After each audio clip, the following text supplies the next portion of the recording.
Ai, obrigada. Estão me ouvindo bem aí? Ouvindo e vendo muito bem, tudo certo. Maravilhoso. Thaís, acho que já entrou também, hein, pelo que eu vi.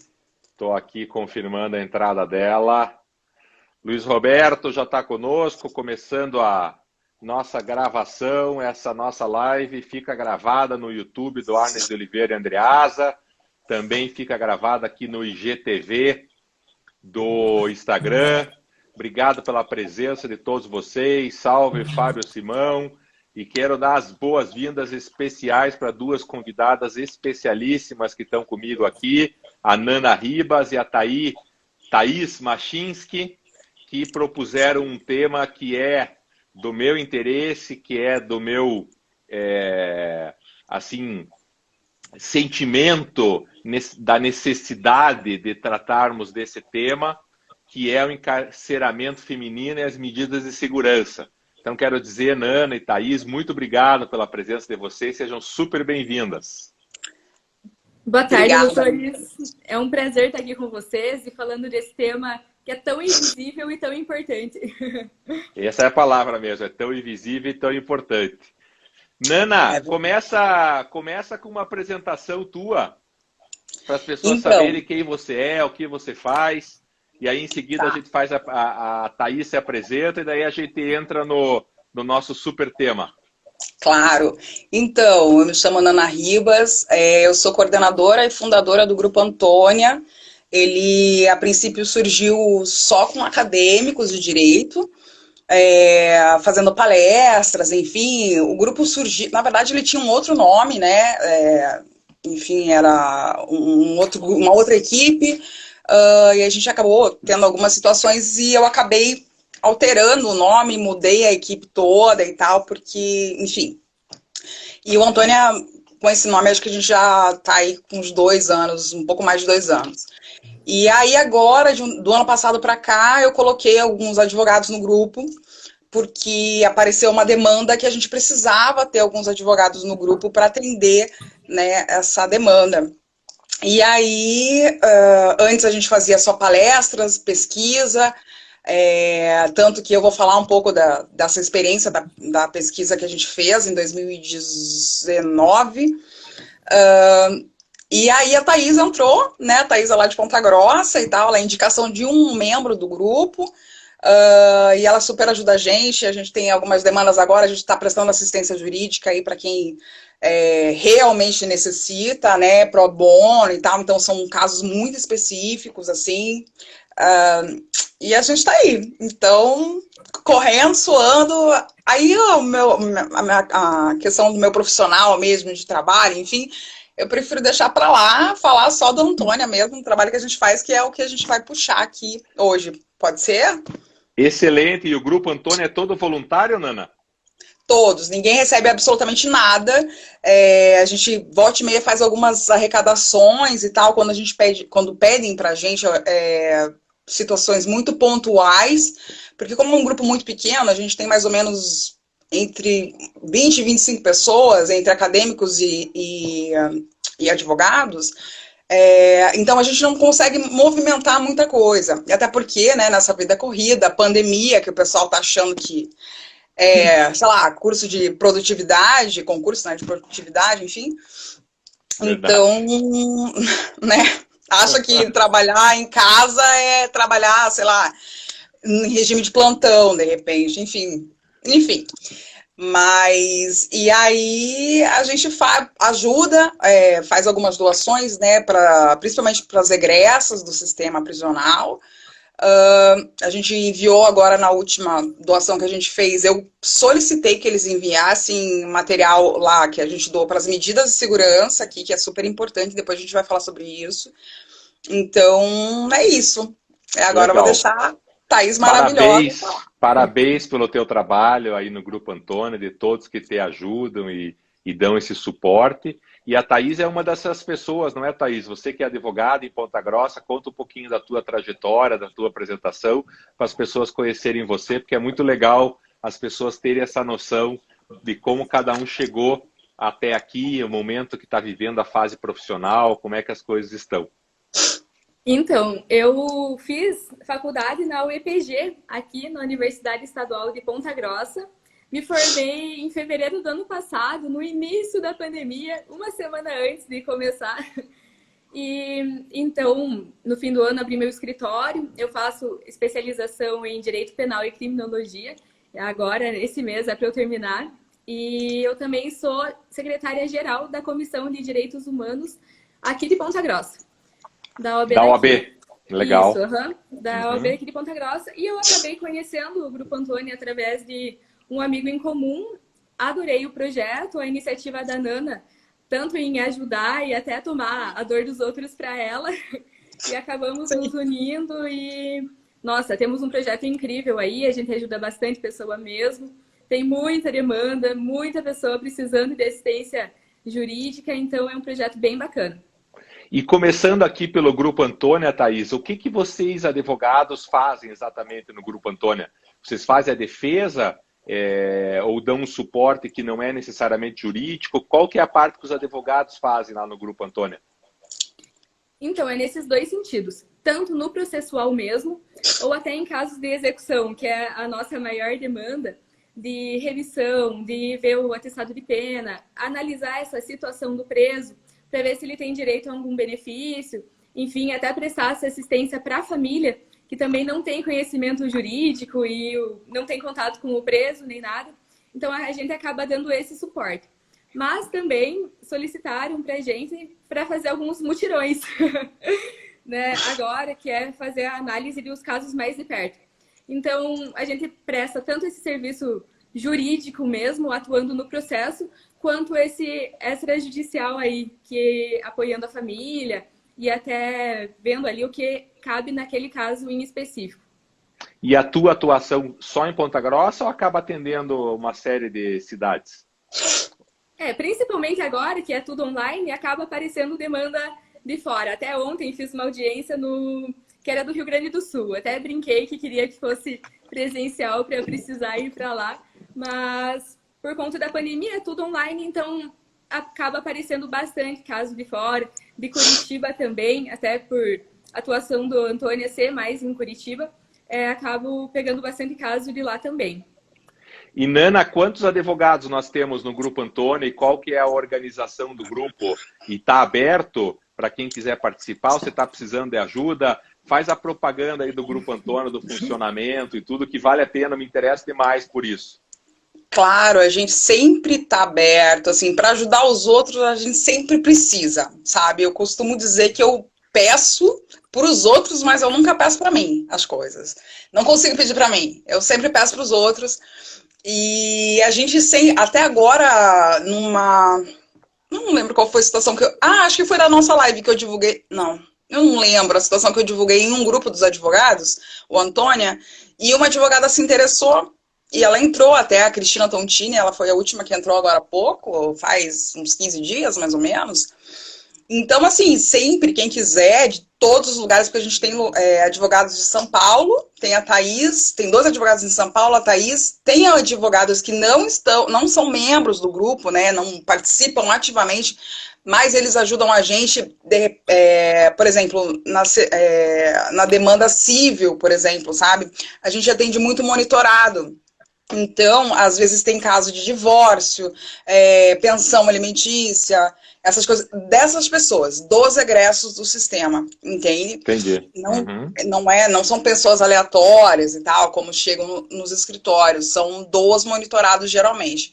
E são casos que vêm indicados pra gente, não é a gente que vai atrás nem nada, são determinadas pessoas em determinadas organizações, instituições, que entendem porque eles sabem a maneira que eu trabalho, né, que a gente primeiro que a gente não pode prospectar e nem angariar, sei lá, cliente, enfim, então eles já entendem que as pessoas hipossuficientes e tal precisam da nossa ajuda, então eles mandam pra gente. E aí, claro, quem quiser, me adiciona a Thaís, entra lá, @Grupo Antônia, manda um direct, ou, enfim, no WhatsApp, se tem algum advogado nos grupos que eu disparei ali, a live, a gente sempre precisa de ajuda, sempre. Sempre E a bom. gente Aliás, só então, está tratando de mulheres egressas e mulheres presas no Grupo Antônia, ou a gente está tratando também de homens e de todos os gêneros? sim, na verdade, a gente. Casos para resolver, a gente não tem. Ah, a doutora Sandra acabou de entrar ali. Eu vi o doutor Scheiner aqui, tô vendo um monte de gente que eu conheço. Olha aqui, ó. Doutor Felipe, defensor Saulo lá, acho que de São Paulo. Lá, defensor público, eu vi ele entrando. Ai, eu não consigo, eu tenho que ficar olhando aqui a doutora Jéssica aqui. Ai, meu Deus, amo vocês, todo mundo. A Cá Vitória está dizendo aqui que todo mundo vai ser super bem recebido. A Sandra, que tem um trabalho voluntário magnífico, a gente divulgou na live passada, está divulgando hoje também, servindo Doutora alimentação para os moradores de rua. Doutora Sandra faz parte do Antônia também. Ela tá Olha lá. aí. Viva! Grande Sandra! Só gente do bem do grupo, sabe? Somos Antônia ali. Só pessoas super do bem, assim, as pessoas que a gente ajuda também, a gente sabe, teve um caso, por exemplo. Então, você me perguntou das mulheres, né? Se são só mulheres, exatamente. Não, a gente atende, por incrível que pareça, todos os casos que a gente tem, com exceção de um, são de homens. A gente presta assistência processualmente, na execução, mais precisamente, para homens, mas as doações, sempre quando a gente faz essas arrecadações, são para as egressas do sistema, ou para as internas, enfim, mas para as mulheres do sistema. E nós vamos agora entrar no nosso tema de encarceramento feminino e medidas de segurança. Fica o convite para todo mundo que desejar participar do Grupo Antônia, vai lá no @Grupo Antônia, também está o @Nana Ribas e o @Tmachisque, da Thaís, para vocês seguirem.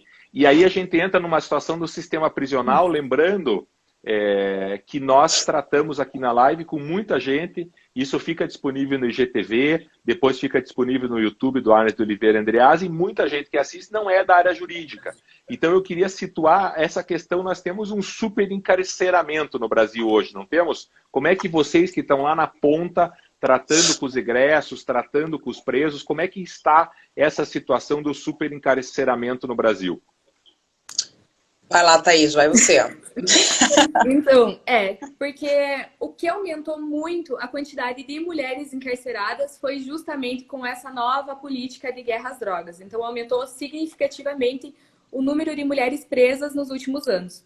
E é importante ressaltar que 70% dessas mulheres foram presas pelo tráfico de drogas, sendo que não cometeram o crime com arma ou com violência. E também no tráfico, a mulher ela não ocupa uma posição de alto escalão. Normalmente ela é a varejista, alguma função mais abaixo. Então... 70% dos presos são mulheres? Ou aumentou em 70%? Não, 70% das presas mulheres foram presas por tráfico de drogas. 70% das presas que estão presas hoje no Paraná são presas por tráfico de drogas. E esse tráfico de drogas não foi cometido com arma, nem com violência, nem tão no alto escalão do tráfico, é isso?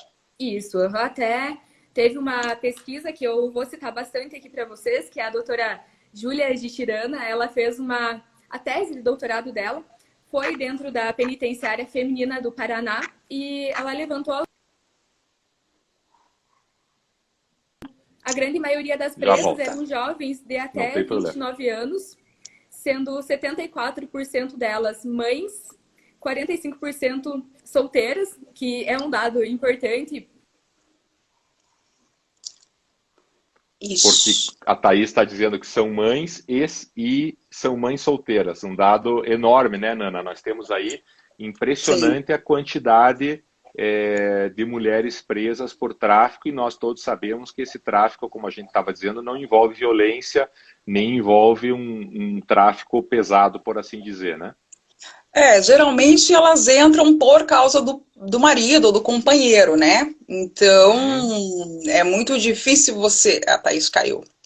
É muito difícil, assim, ter os casos que elas entram por si só. Mas existem, sim, claro, né? Mas a grande maioria entra por causa do companheiro, enfim. Voltou, Thaís? Ai, não sei o que aconteceu aqui, só fechou minha tela. Faz parte, a gente já volta na tua pesquisa que estava bem interessante. Conclua aí, Nana. E aí, aí tem toda uma situação, porque muitas dessas mulheres, geralmente elas têm muitos filhos, mais de um, dois ou mais. Elas, geralmente, algumas são presas grávidas, né? Porque... Aí uma coisa boa que eu até vou falar aqui, eu não queria citar unidades prisionais, mas eu vou falar da PFP, que a creche, ela foi da PFP, ali onde fica as mães com as crianças e tal, ela foi feita pelo Grupo Marista, né? Até as últimas informações que eu tive, claro. E é um espaço bem legal, assim, sabe? Bem legal, porque eu acho que precisa, né? Mas em compensação, à noite, elas voltam para o cárcere, porque eu já fiz uma visita técnica lá na unidade, elas voltam para a galeria e eu não sei nem explanar aquela situação. Mas, em compensação, o tempo que elas estão ali com as crianças e tal, naquele local, enfim, é super bem cuidado, super... Enfim. Quer dizer, para quem está nos acompanhando, o PFP é penitenciária feminina, a Nana está nos contando que tem uma creche, que a creche funciona bem, mas que à noite as mães e as crianças são separadas, é isso, Nana? Isso. As crianças ficam aonde? Elas ficam na creche, né? Porque elas ficam na creche. Isso, que tem um berçário e tal, que são bebês, né? Na verdade, não tem criança grande lá na unidade, são bebês. Elas, quando a presa está para parir, né, para ter o filho, ela vai para o complexo médico penal, aí ela tem a criança e depois eles voltam para a unidade, né, para a feminina. E aí lá tem um berço, né, tem uma cozinha onde elas fazem a comida das crianças, enfim, delas mesmas, inclusive, mas à noite elas voltam para a ala, para o cárcere. E é importante ressaltar também que a PFP é a única penitenciária destinada exclusivamente para mulheres. E também é a única que tem essa estrutura minimamente direcionada para as especificidades das gestantes e dos berçários, né? Então, nas outras unidades, a realidade é totalmente diferente. A gente não encontra essa estrutura direcionada às necessidades das mães e das mulheres. E vejam, a Cá Vitória está aqui nos perguntando quem fica responsável por esses cuidados das crianças, e eu acrescento até quantos anos as crianças podem, ou até quantos meses as crianças podem ficar. Para quem está chegando agora, a gente está tratando com a Nana Ribas e com a Thaís Machinski sobre encarceramento feminino e medidas de segurança. A gente está tratando um pouquinho agora no começo sobre essa triste e dramática realidade das mulheres nas penitenciárias. Então a pergunta da Cá Vitória é quem cuida dessas crianças, e eu acrescentei se vocês sabem até que idade essas crianças podem ficar lá com convívio mínimo com as mães presas. Quer falar, Thaís? Pode falar, você que conhece melhor lá dentro. Então, bom, até as últimas informações eu não sei, porque assim, faz um tempo que eu fui para lá, talvez tenha alterado, talvez não. Elas ficam numa espécie de plantão, as presas, entende? Umas ficam de manhã, umas mães ficam de manhã, outras mães ficam à tarde, né? E então elas ficam se revezando aí nesse plantão, e aí uma cuida do filho da outra e tal. É mais ou menos isso. E a questão do... Eu queria tirar os comentários aqui, porque eu não consigo falar e não ficar lendo. Olha para mim. Tô tentando. É que o celular tá mais baixo aqui, eu tô tentando. E a questão da idade também, quando eu fui, tinha um caso bem complexo, que a criança estava para fazer 6 meses já. E eles estavam tentando de tudo para colocar ela no mutirão, para colocar a mãe no mutirão, porque geralmente com 6 meses a criança tem que sair de lá, né? Tem que ir para a família, para o cônjuge, ou enfim, ou para o próprio abrigo, né? Se não tem ninguém. E essa mãe estava desesperada, desesperada, porque não sabia se ia entrar no mutirão, se ia sair, se ia ficar, se ia perder o bebê, se não ia. E no fim, que depois, acho que um tempinho depois, as agentes lá me contaram que... Ó, o Carlos aqui. Carlos, para. Marius, eu tenho um problema sério que eu não posso ficar aqui, ó. Tem que colocar uma fita aqui embaixo. E aí ela saiu no mutirão e deu tudo certo. Mas você imagina todo esse drama, né? Já é um problema muito sério você tá grávida no cárcere, porque a gente sabe que o sistema é completamente deficiente. O sistema está colapsado, a gente sabe disso. O tratamento de saúde, o tratamento de tudo. Bom, se aqui fora não tá aquela beleza, a gente imagina lá dentro, né? Então você imagina grávida, né? E daí quando você tem o filho e aquela questão de se separar e tal. Mas graças a Deus esse caso, pelo menos, ela conseguiu acompanhar. Mas uma situação que é muito importante ressaltar também é que, assim, para receber a visita íntima dentro do presídio feminino, tem um procedimento extremamente burocrático. Mas uma coisa que eles submetem a mulher é a injeção anticoncepcional. Então, se a mulher não quiser tomar a injeção ou não descer no dia certo lá para tomar a injeção, ela não pode receber visita íntima.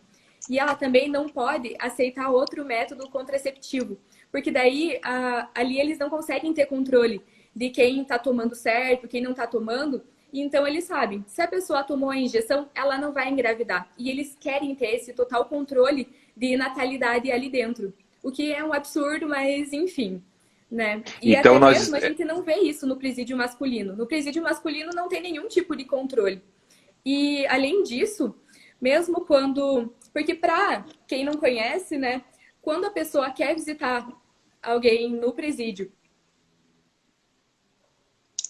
E caiu de novo. Fala que é direito preso, né? Receber a visita. E até tem a portaria do DPEM, que regula bem certo como funciona. Mas que basicamente...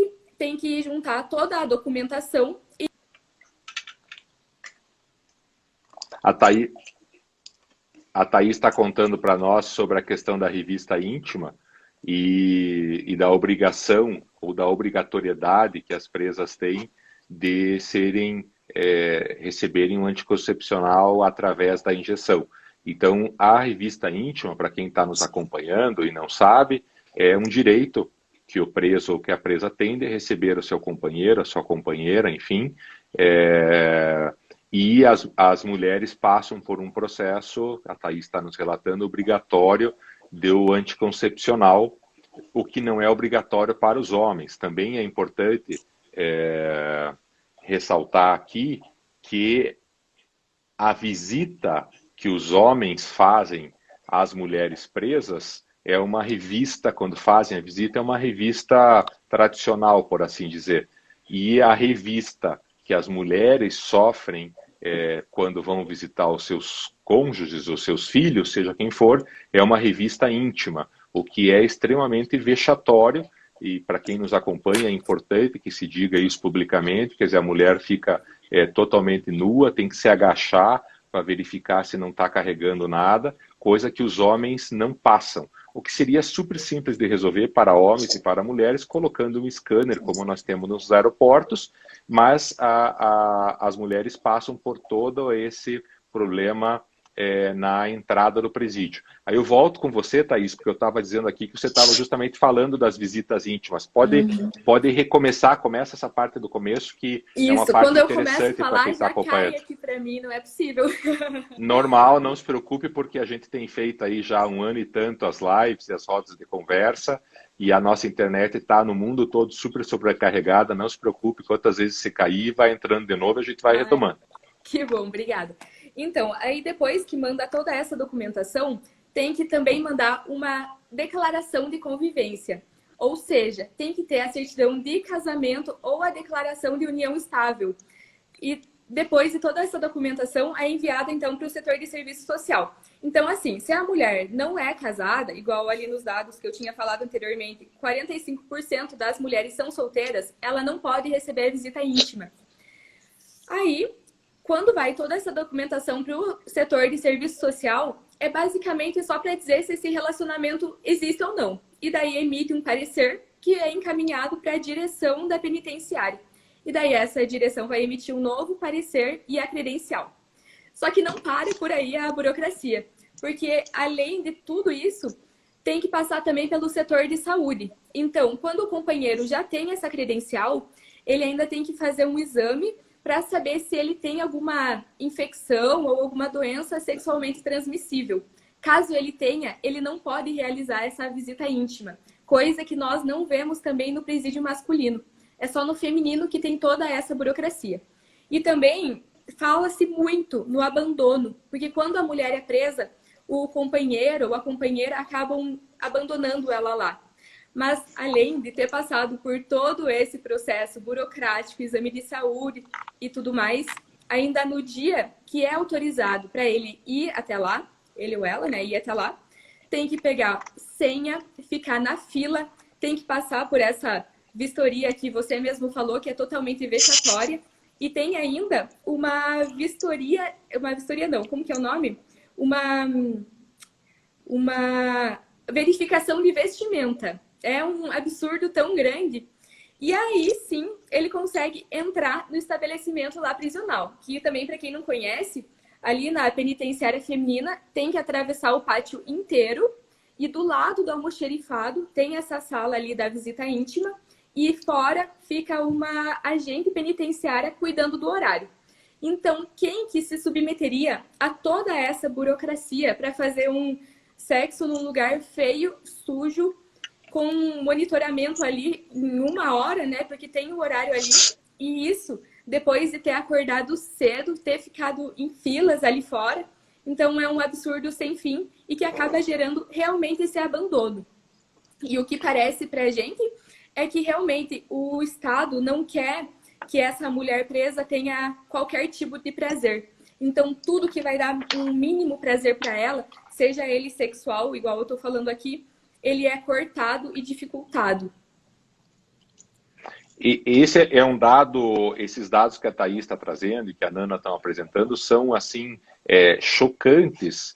E basta, para quem nem é da área jurídica, basta essa constatação ser feita passando na frente de qualquer presídio ou de qualquer delegacia do Brasil. A qualquer momento que tenha uma visita.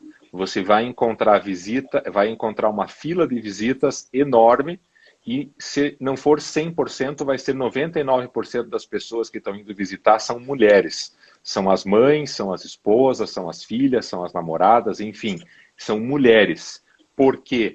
Porque o homem realmente abandona a sua esposa, ou a sua filha, ou a sua mãe, quando essa mulher é presa. Então, esses dados são dados alarmantes do tratamento que se dá diferenciado para as mulheres. E aqui eu quero ressaltar uma posição, Nana, que a Sandra trouxe para nós e que é como eu penso, que o que tem que mudar é a mentalidade do que uma mulher grávida ou lactante pode permanecer no sistema penitenciário. Não há como se manter com a pandemia sem decretar a morte. Inclusive, antes da pandemia, a gente pode resgatar aqui o HC do Supremo, que permitiu a liberdade para todas as mães com filhos menores e para todas as mulheres grávidas e lactantes. É um HC que tramitou no Supremo, depois de muita discussão, autorizou, e nem essa decisão é cumprida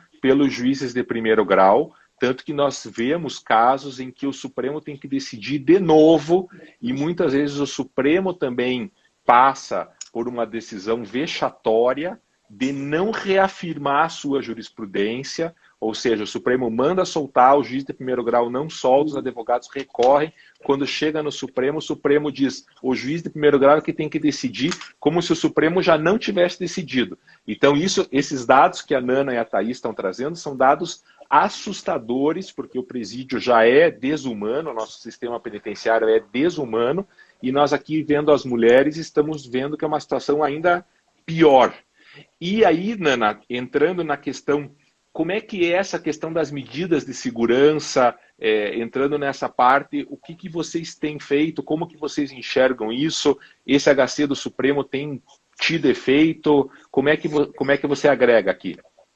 Então, quando em 2019 a gente começou, o Antônia, qual outra formação, né? A gente começou uma pesquisa, a gente ia iniciar primeiramente na feminina, mas aí a gente acabou indo para as medidas de segurança, né? Femininas. Eu falo as medidas porque são as mulheres que são medidas, né? Não as medidas Sim.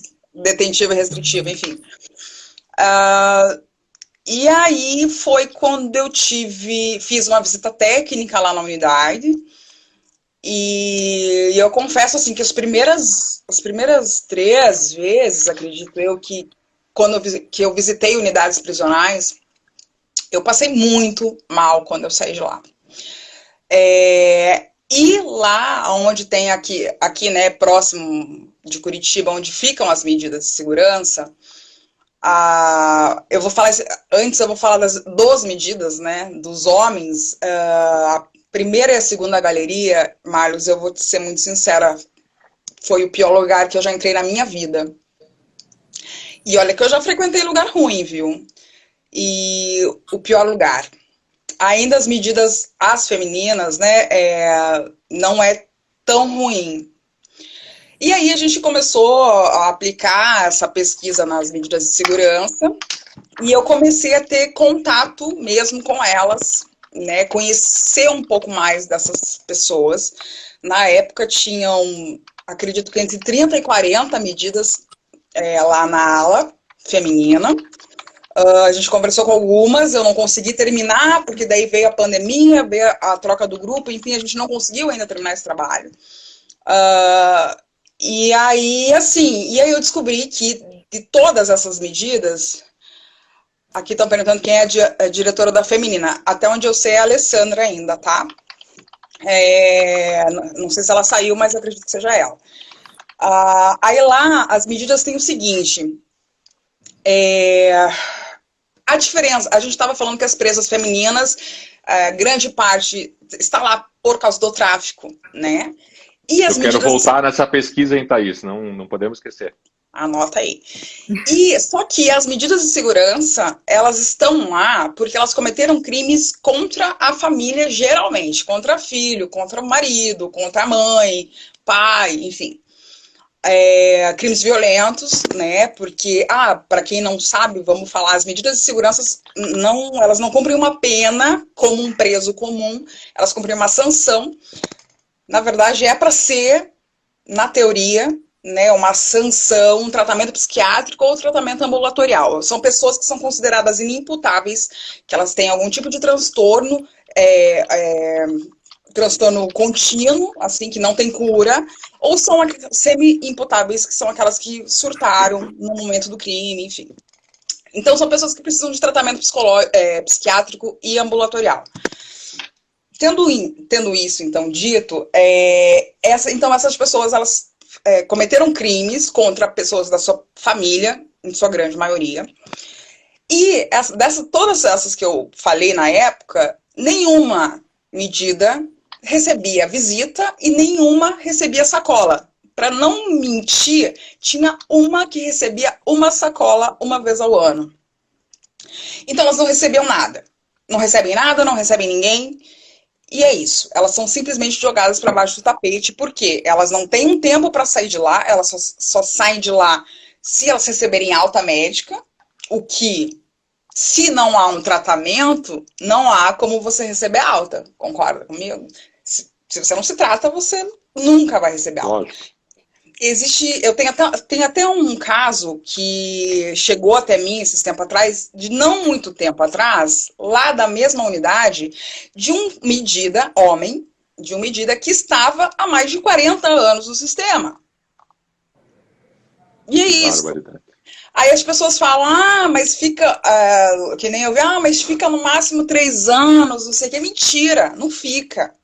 Não fica, fica muito mais. Fica muito mais. Por quê? Porque o sistema está colapsado, o sistema está deficiente, está com falta de funcionário, falta médico, falta condições para os polícias, né, penais agora, antigo agentes penitenciários, agentes prisionais, enfim, porque falta tudo isso. E não vai chegar lá. tinha esses tempos atrás, só tinha enfermeiro na unidade, não tinha médico na unidade, entende? Quando eu fui, tinha uma pessoa, uma interna, uma presa, que ela tinha, até foi um caso muito conhecido em Curitiba, ela estava com, ela era prostituta, enfim, estava lá, matou a mulher lá, enfim, um caso meio comum até. Ela estava com câncer de mama, sífilis e AIDS, e não estava recebendo um tratamento dentro do sistema. Um tratamento, não estava recebendo um remédio. Entende?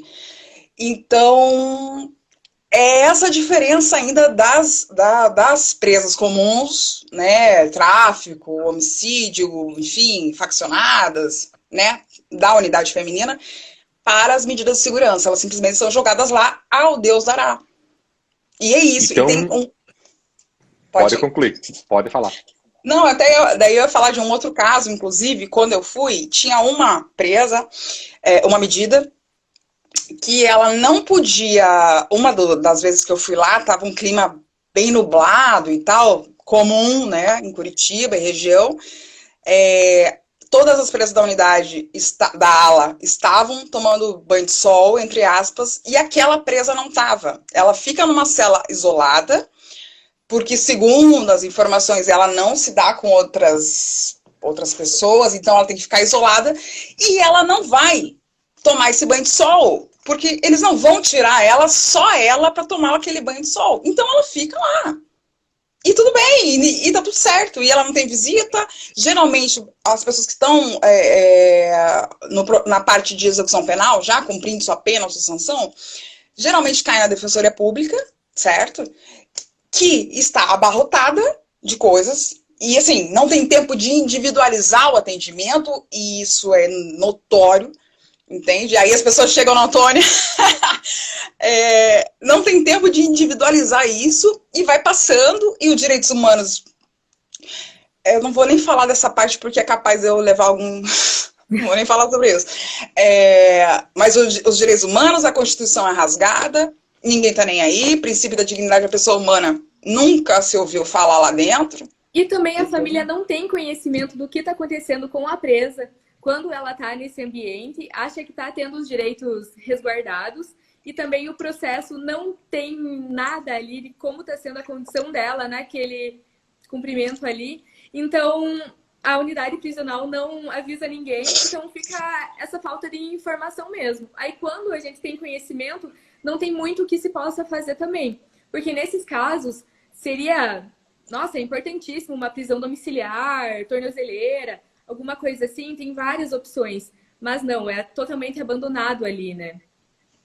E aqui eu queria justamente pegar esse gancho para voltar na pesquisa de quem são essas mulheres que estão presas, que a Thaís estava lá no começo da live nos contando. Lembrando para quem está nos assistindo que medidas de segurança aqui são medidas, são sanções que são aplicadas, podem ser detentivas ou restritivas, mas essas medidas de segurança significam que as pessoas estão presas, mas são incapazes para responder penalmente ao processo. Então nós temos aqui um resquício dos antigos e ainda existentes manicômios judiciários, aquelas coisas que a gente vê em filme, terrível, elas são justamente esta questão que nós chamamos aqui juridicamente das medidas de segurança. São as presas que estão lá jogadas dentro de um complexo sem atendimento, dentro de um sistema que não funciona, via de regra sem advogados, um esforço enorme do Grupo Antônia, de outros grupos, como também da Defensoria Pública, muitas vezes, para atender, mas não se dá conta pela enorme quantidade. E aí eu queria, Thaís, que você voltasse no no início da tua pesquisa, com aqueles números, para que as pessoas soubessem quem são essas mulheres que nós estamos falando. Quer dizer, quais são esses números, porque os números são terríveis. Primeiro, que é o mais assustador, é que a maior parte são jovens de até 29 anos. Então, é literalmente na flor da idade. E, inclusive, nessa tese ali de doutorado, que é interessantíssima, até a doutora Júlia, ela fala ali que quando ela fez esse estudo e conversando com as pessoas que trabalhavam ali sistema, eles falaram que elas não tinham aquilo como uma profissão ou alguma coisa assim, mas sim como complementação de renda, porque tinham filhos e tudo mais e viram no tráfico justamente uma oportunidade, já que 70% delas foram presas por tráfico, né? Como já tinha dito anteriormente. Então, e 74% dessas mulheres encarceradas são mães, é um número muito alto, e aqui não é separado por idade dos filhos nem nada. Então, vai desde o nenê de colo, que necessita de um cuidado especial, até crianças e tudo mais, e que é degradante ir visitar a mãe em um estabelecimento como esse. Porque mesmo quem não vai fazer a visita íntima, que vai fazer a visita social, tem a data, né? Depende do presídio, mas normalmente é uma vez por semana, ou às vezes até menos, e tem que pegar senha, então tem que chegar muito cedo lá, tem que enfrentar fila, tem que fazer essa revista vexatória, como a gente já falou, e a verificação de vestimenta. Então, mesmo para fazer essa visita social, é um trâmite muito burocrático e que acaba afastando ainda mais a mulher da família dela, né? E também 45% solteiras, então a gente já viu que essas 45% das mulheres não podem receber a visita íntima e também 53% das mulheres possuíam o ensino fundamental incompleto. Então, assim, são números realmente chocantes e que estão ali à mercê do Estado, né? Totalmente abandonadas. Bastaria uma alteração legislativa para que esse tráfico, que nós chamamos juridicamente de tráfico privilegiado, que é um tráfico pequeno, que não significa grande coisa dentro de todo esse nosso problema, ele não fosse punido com detenção. Nós teríamos aí, se a gente pegar os dados que a Thaís está nos trazendo, a gente teria uma diminuição da população carcerária no campo feminino gigantesca, o que, por certo, além de tudo, reduziria o custo do Estado, traria mais tranquilidade para as famílias e para as crianças e para a própria sociedade, porque nós estamos vendo aqui, vocês estão ouvindo as experiências todas, o drama que é a manutenção dessas mulheres na prisão. Vejam aqui, daí eu volto com a Nana, no Tocantins não temos unidade para medidas de segurança, ficam no sistema fechado, que me parece mais gravoso ainda do que a própria galeria de medida de segurança. A Cibele Biasotto, obrigado aqui pela tua participação. Diga, Nana, estou vendo que você está engatada, manda bala. A doutora Cibele é presidente lá da Abracrim, do Tocantins, ela sempre está acompanhando a gente, uma querida. Um beijo, doutora Cibele. Seja bem-vinda, Cibele, viva! Mas eu vou te dizer uma coisa, Marlos. Como eu falei que a gente está aqui nessa live para colocar o dedo na ferida, eu vou falar uma coisa que ninguém fala, mas eu vou falar aqui nessa live. E é por isso que nós estamos na live, para falar tudo que precisa ser falado, é isso mesmo. Se eu levar um processo, Marlos, você me defende? Essa nossa live aqui tem imunidade total, a imunidade é maior do que a parlamentar aqui fora Bolsonaro, Bolsonaro genocida, crime contra a humanidade, aqui nós vamos com tudo, manda bala. Ai, combinado, combinadíssimo. Então, como eu disse, só vou repetir para contextualizar, as medidas de segurança não são penas, são sanções penais. O que significa que elas deveriam, de acordo com a lei, receber tratamento psiquiátrico, tratamento ambulatorial, certo? Isso quer dizer que tratamento, não é pena, não é cadeia, não é grade. Só que não é o que acontece, não é o que a gente tem. Elas estão numa ala igual à ala de todos os outros presos da unidade, com exceção daquela ala que foi da Sexta Galeria, que você sabe muito bem quem estava lá. Com exceção daquela ala lá, o resto é igualzinho. Quem está na sexta ala é a Lava Jato, por isso que a Nana não está mencionando aqui, são os presos do penal. Eles estavam lá, né? Agora eles não estão mais. Eles estavam lá, daí foram transferidos para frente, e daí, enfim. Mas eles estavam na sexta. É isso mesmo. E aí, assim, é igual. Então, assim, o CMP, eu vou te ser muito sincera, o CMP virou um cadeião. Essa é a verdade. Entende? Porque CMP, para quem está acompanhando a gente, é Complexo Médico Penal. Seria o hospital para tratar essa turma toda. Siga Sim. lá, Nana. Então, eu sou acostumada a falar em siglas, eu esqueço Não, aqui. é isso mesmo. Eu tô aqui para fazer a tradução. Vai mandando bala, não perca o raciocínio. Então o CMP virou um cadeião, ponto. Entende? Não tem nenhum tipo de tratamento para essas pessoas. Aliás, não vou ser tão radical dizer que não existe.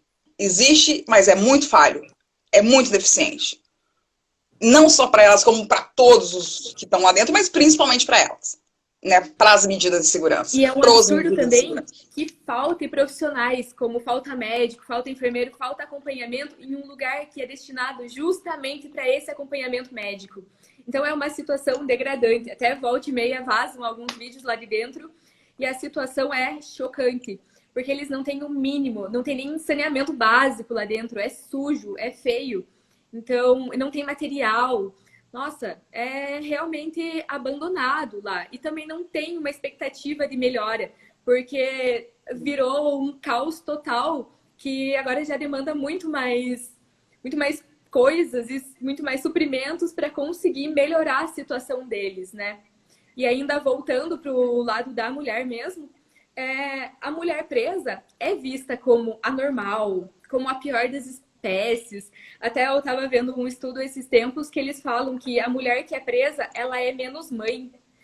Então, é uma situação absurda e que a gente também não vê uma expectativa de melhora, justamente porque a mulher que está lá dentro, ela já é totalmente abandonada e o Estado acaba dificultando toda e qualquer expectativa de melhora, porque, por exemplo, toda essa burocracia, tudo que dificulta ela ter acesso com o mundo exterior acaba dificultando ainda mais a reinserção dela na sociedade depois. Isso também é muito importante, já que a gente sabe que qualquer pessoa, quando é preso, a chance dele ser faccionado lá dentro ou sair para praticar crimes é muito maior, né? Então a reincidência também vira um número exorbitante.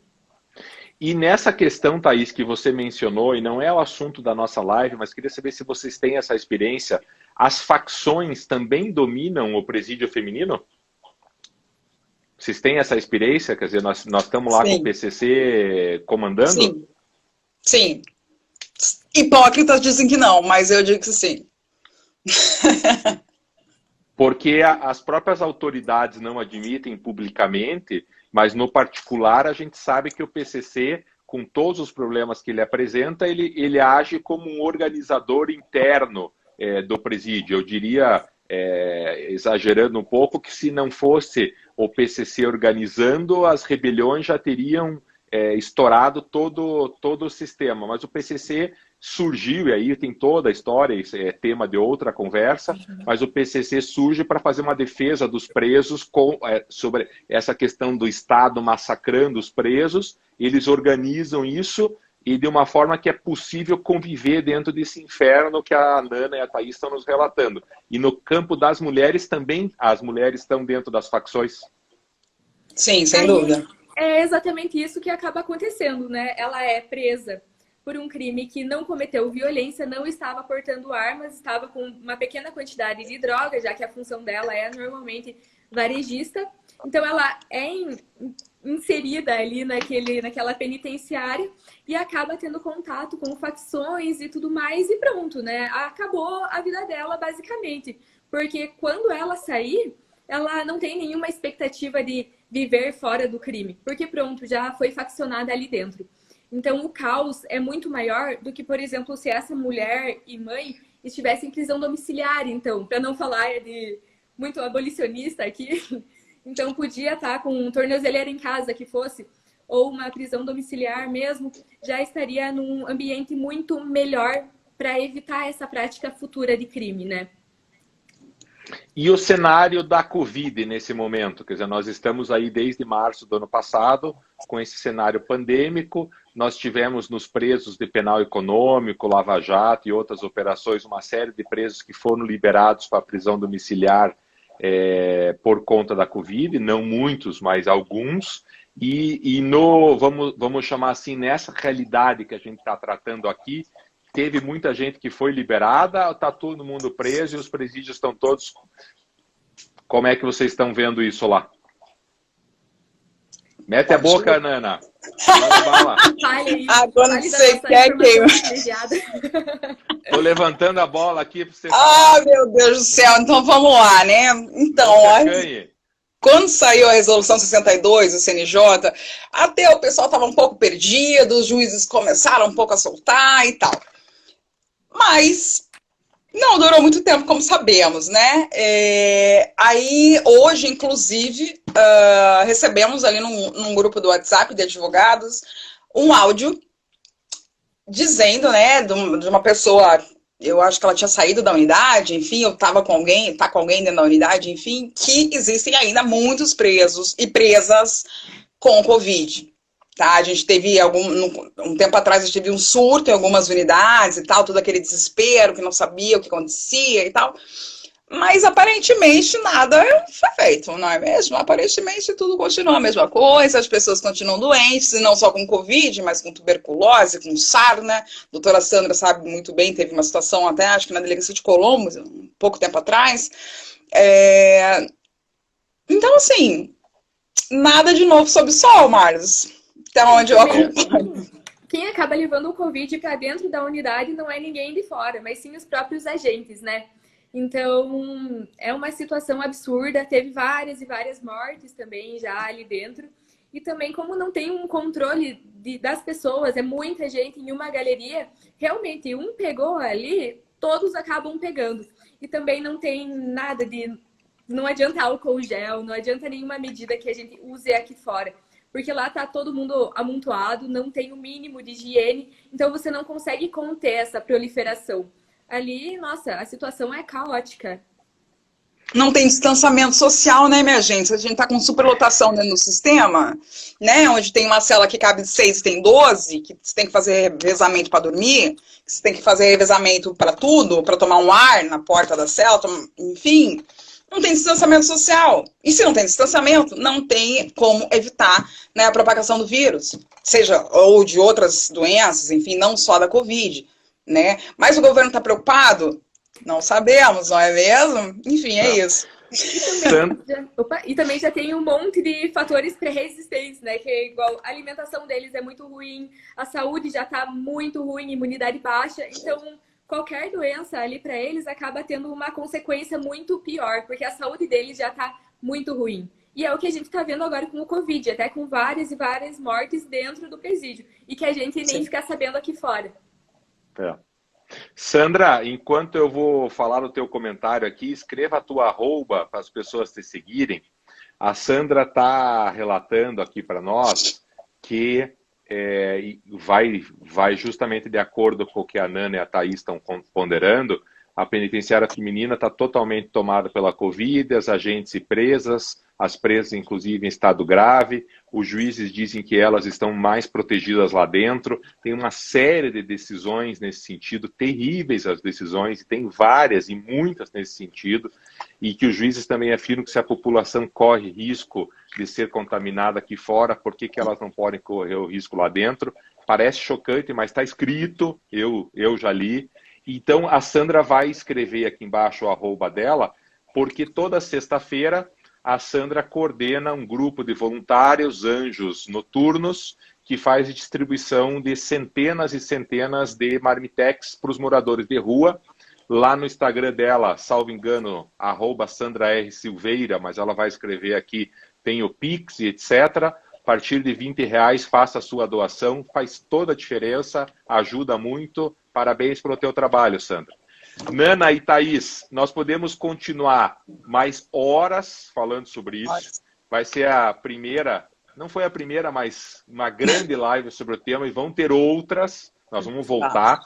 E nós temos aqui 1 minuto e meio para cada uma, e eu vou fazer uma provocação que não está no roteiro, nem passou perto. Em uma frase, qual que é a saída? Tá ruim lá dentro, tá péssimo lá dentro, tá pior ainda aqui fora, tá pior lá dentro, o cenário é terrível. Em uma frase, como é que a gente muda essa situação, vocês que estão aí na ponta trabalhando com esse problema? Vai lá, Thaís. Em uma frase? Falar uma frase inteira sem pausa, né?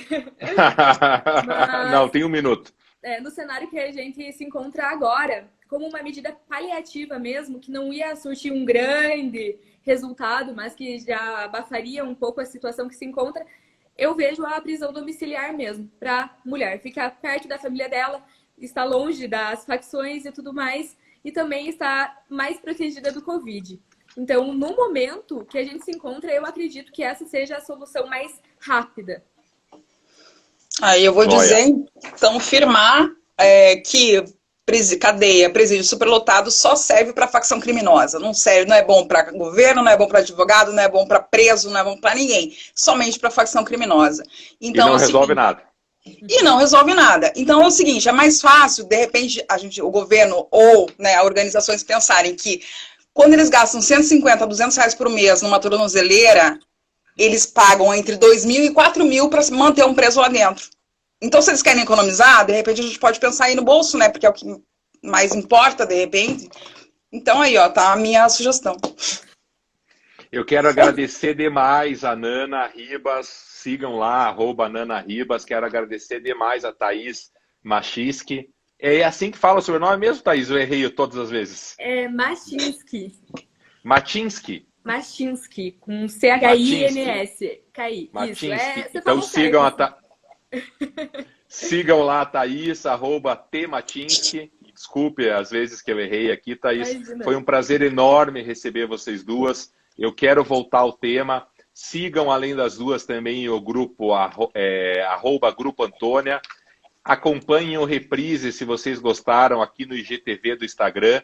E acompanhem no YouTube Arnes de Oliveira e Andreasa. A live vai ficar gravada com os comentários. Então o Carlos, que o tempo todo ficou mexendo com a Nana aqui, vai estar com os comentários gravados lá no YouTube. Aproveitem, façam a sua inscrição, ative o sininho lá no YouTube Arnes de Oliveira e Andreasa. Quarta que vem, 17 horas, eu estou com a Beatriz Dagger. Vamos tratar sobre um olhar sobre a corrupção e a multiplicidade sancionatória. Vamos tratar um pouco do bis in idem nas ações civis públicas e nas ações penais. Então estejam conosco, quarta que vem, 17 horas. Um beijo para a Nana, um beijo para a Thaís. Deus abençoe vocês. Beijo. Termino dizendo que Dom Paulo Evaristo Arnes dizia que cuidar dos presos era um ato revolucionário. Então, vocês são revolucionárias, continuem com o trabalho de vocês, contem com o nosso apoio e vamos juntos, pelo menos, minimizar o problema dessa turma toda. Parabéns para vocês. Beijo, tchau. Obrigada. Beijo, tchau.